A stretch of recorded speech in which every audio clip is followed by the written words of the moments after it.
Oh, now I gotta answer it twice. Sweet. That's a great update, Skype. Robin Slim Show. Hey, Robin Slim and Peters, Mike Frissore. How you doing? Good. How you doing, Mike? What's going on, man? I'm doing quite well. Nice, dude. And you're an author?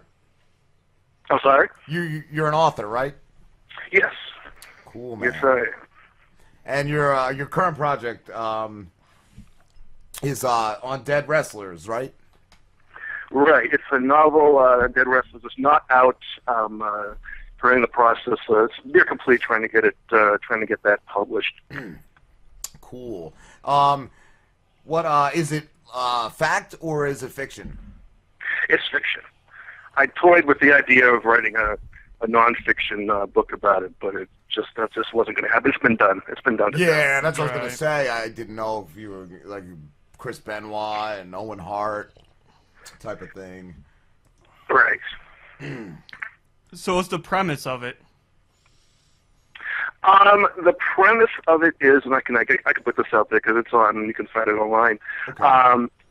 That there's the main character as a boy, he accidentally kills his little sister with a wrestling maneuver, and from that moment on, he can see the ghosts of dead wrestlers. And they try to get him. They try to get him to save the lives of other wrestlers, so they know they're going to die soon. That's Cool. amazing. That's awesome. What? How did you come up with that? When I was toying with the idea of doing a nonfiction book, and I realized that my strength was in fiction, I thought about it for a long time. And I've always been interested in ghost stories, any kind of book or movie that has ghosts. And then so I toyed with some of the things that happened in the very beginning of the story, which kind of happened in real life, although no deaths occurred. So I put everything together, and I went from there. Nice. How long have you been writing it for? I've actually been at it for like 5 years because I have a 9-to-5 job. I have 2 kids, so it's hard to find time to write. So it's been a labor of love.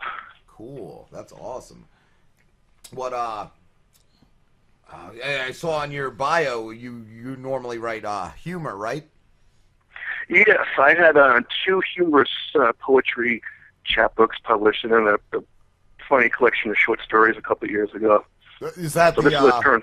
Yeah, what's the one I saw? I really wanted to get it. Puppet Shows. Yeah, I was reading the synopsis of that. That sounded really cool. Yeah, it's a collection of funny stories. It's actually no longer available because my last publisher dropped me because it didn't sell very well. Okay. And I realized that I can send you guys a PDF of it. I don't give a fuck. Yeah, that'd be that cool, would be man. awesome, dude. Yeah, because I really want to... Yeah, because I just tried to find it on my Kindle and I didn't see it anywhere. So. Oh, yeah, I didn't know if it was on iTunes. Yeah, you know what I found the issue was is that the kind of humor that's in those stories, people who read aren't usually drawn to that. And then when I tried to think of what it was like that was out there, I could come up with something like a Monty Python or the regular show. And people who watch the regular show, they don't tend to read. Yeah. So I was screwed from the get-go. We had a guy not too long ago. His name is Matthew Hiley. I don't know if you ever heard of him. He wrote us a book called Baseball Dads, a love story. And it was like a Tarantino movie, like with... dialogue by like Matt and Trey. It was so fucking cool, man. I couldn't put the thing down. I think I heard you guys talking to him when he was on. That sounded really fascinating. I want to get take a look at that. Yeah. I think it's on Amazon right now. I know he was looking into a real publisher, but yeah, it's a good book, dude. It says you're looking for a literary agent, right? Yes, I'm trying to go big time. Get that literary agent. See how that goes for me. Is that like a publicist or what is that? Yeah, literary agent kind of acts as like both a publicist, and he or she searches for queries publishers to see if they can take care of that for you and all that. And I think the publisher ultimately is responsible for the publicity, but agent trying to get you published. Okay. Because the woman who contacted us with his book, I could send you her information if you would like. Absolutely, sure. Yeah, I'll send you that right now, dude. Now, what else are you into besides the writing? What are your other hobbies and stuff like that?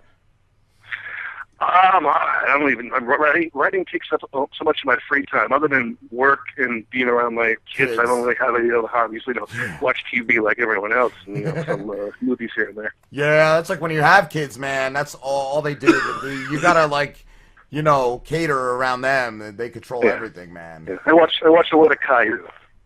What's that? I watch a lot of Caillou. You know that bald-headed Canadian kid? I have no clue. Oh, really? Yeah, that show is completely part of my life for years now. Yeah, How old are your kids? They're 6 and 2. Yeah, mine are 3, 6, and 7. And you don't have to watch Caillou? No, I've never heard of that yet. Isn't he like the male version of Dora? Oh no, it's Diego. No, that's Diego. Pete, are you all right? You need a drink? Yeah. If you're gonna cough, don't cough into the mic. Cough away from the mic. You're ruining our interview. Like, this is the intern. Last week he was shitting the whole show, Mike. I don't know if you heard last week's.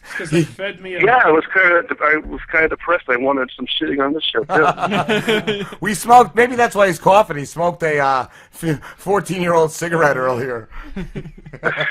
Tasted like it was like right out of the box. I had one too, and it wasn't bad. Yeah, I thought it was gonna be disgusting, but it really wasn't bad. I was hoping last week for someone to do a diaper baby mustache. Diaper baby. That's a. Yes. Oh my God, that was one of the best. Yeah, I saw that. I think that's where I found you through O&A. Yeah, I was one time. I had to cancel my subscription recently for monetary reasons, but I was an Opie and Anthony fan for I think since 2001. Yeah, I listened originally because I was from around, from North Jersey when they were back on NEW, so I've heard it from, back then. It's a great show, man. What do you think? Yeah. Have you heard any of the recent stuff with Opie and Anthony fighting?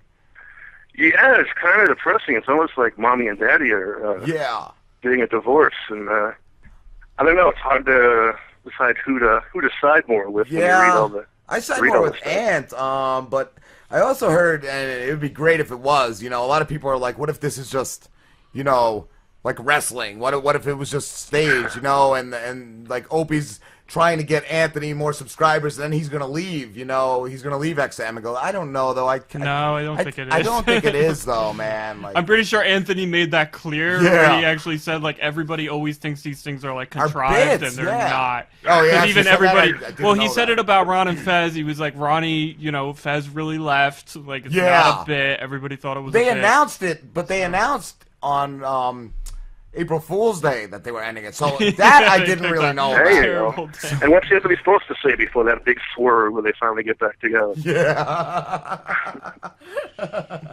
But yeah, no, it was sad. It was sad when Ant got fired, and yeah, it's sad that they're fighting, man. Yeah, all good things come to an end. Yes, and this show was never good, so I don't think it'll ever end. Yeah, that's what I was saying. Until one of us die, until all of us die. The guests are good, it's just we suck. Well. Except for our intern, he's a good guy. He's going Let's places. say some of the guests are good. Yeah, we've had some real stinkers. Yeah, Alaska, she really likes her horror movies. Oh my God, what a kook. What a kook. She was a crackpot, man. She might have been a psychopath. It's a possibility. I was pissed Allegedly. off on break. I was thinking, like, why didn't I ask her, like, who decides not to be a lawyer anymore? What did you fuck up? Who did you get killed? That you were just like, I'm not going to be a fucking lawyer anymore. Fuck this She shit. defended a rapist, and after that, she was like, I probably shouldn't do this anymore. I tried pissing her off, too. She's out there, man. She was unflappable. Dude, yeah. I don't know if you ever seen that movie Audition, but I seen bits and pieces of it, and for somebody to laugh at that, they're fucked up in the head. There's no way around it. Riot. Oh, fuck. She did laugh at the rape joke, so... Shit. You can't be all at that. Yeah. Now, I saw that you mentioned earlier your comedy writing was published with alongside, you said, Sarah Silverman and Patton Oswalt? Yeah, this a number of years ago, I got some stories published in a journal called Monkey Bicycle. And I'm still to this day still bragging about that. I would be. Contain Patton Oswalt, Sarah Silverman, David Cross all had something in that. So that's my awesome. very brief celebrity when that issue came out. Yeah. No, what was I gonna say? No, yeah. Well, what you saw? I saw you tweeted about the Muhammad cartoons. What happened with that? Like, I didn't really read into it. They just killed some comic book writers or comic strip writers. I'm sorry, say that again? The Muhammad cartoon that ISIS did the attack on in Texas. Oh yeah, the Garland, Texas story. I didn't. Yeah, really... they had this festival to draw pictures of Muhammad, and it was like a contest, right? Whoever can draw. Yeah, like it was a contest, best. and right. Can't imagine they didn't think something bad would come of that. Yeah, dude, that happened. I can't tell you how many years ago. It was in another country. I think they attacked a whole embassy and killed like shitloads of people over that. Yeah, and there was that Danish cartoonist who got beheaded a couple of years ago. Yeah, that's what it was. Wow, I didn't know it was a contest. That's fucked up, man. Holy shit. Well, down in Texas, I guess they just feel, invincible. They all yeah. In Texas, if one of those scumbags comes on your lawn, you can just blow them away and not even have to face any repercussions. Yeah. That's what I'm saying. How do they even... In Texas, they call that terrorist trapping. You could make a trophy out of the corpse when you were done if you really wanted to. Yeah, I didn't know it was a competition, though. There's got to be lawyers, like... to say no to that shit. Yeah. Jesus Christ. Well, the only people killed were the two perps, so it turns out everybody won. It was a contest where everybody's the winner. I love the tweets back and forth about Zombie Jesus. That had me cracking up. Everyone thinks they're so clever with the Zombie Jesus tweets, and no one ever gets killed for them. No, I didn't. I tweeted it at Easter. I said, I hope Zombie Jesus brought everyone enough candy.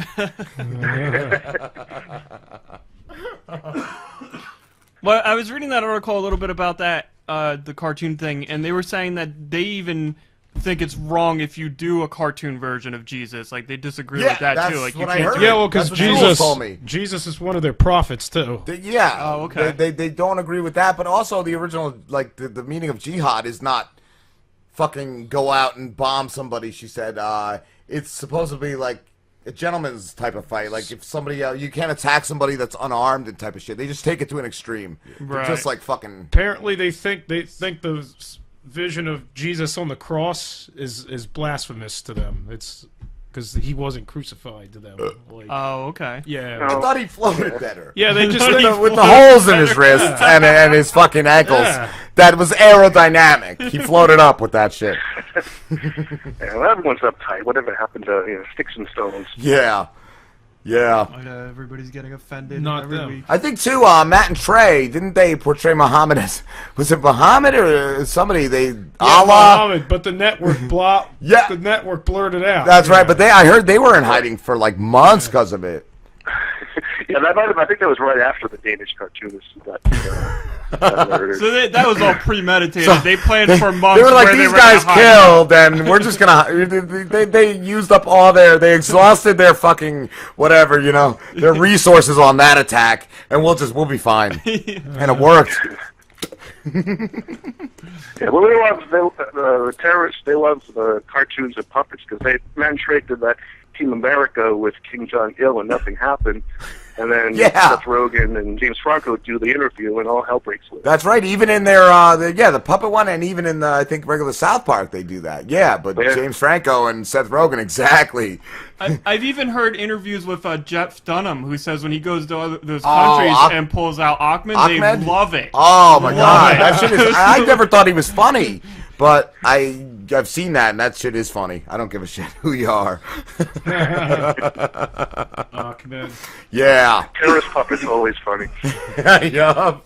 I think the first time I heard him, was he went on O&A. I was like, yeah, this guy's pretty fucking funny. I always thought he was corny and shit. Peanut. Yeah, that's one of the good things about Owen, that you get to see, always get to see different sides of some people, like Jeff Dunham and the like. Yeah. Exactly, yeah. I do miss that show. I mourn the O&A show.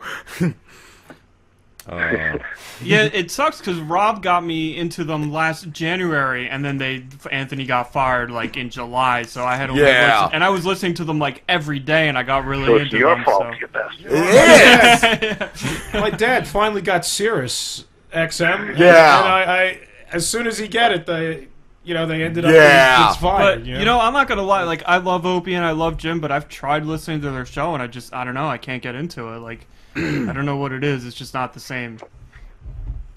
It's just rough. Yeah, I kind of enjoyed it for a while. I thought they were trying something different. I liked how they had different comedians coming on each day to kind of fill that void. Yeah, that's what it was, though. Yup, filling that spot. Yeah. And I love Anthony. He's fucking cool.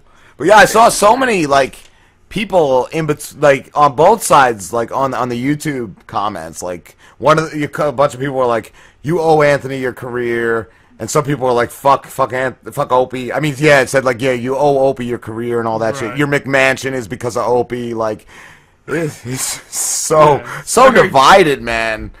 And there's also Hatfields and McCoys. There's also people in the middle who are like, I like them both. I hate them both. They're both scumbags, and I hope that they die. That was really some of the comments. Oh, wow. Oh, that's great. All right, Mike, we have to start wrapping this up, dude. We got another call in a few minutes, but where can everybody find you? I'm at the Mike Frizz with 2 Z's on Twitter. And you can find me there. Awesome. And keep listening, Mike. We got Mike Bruschetti on next. Yes. It's going to be amazing. I love Mike Bruschetti. He fucking rules. All right, brother. Thank you so much. All right. Thank you. Later, guys. Later. All right. Take care, man.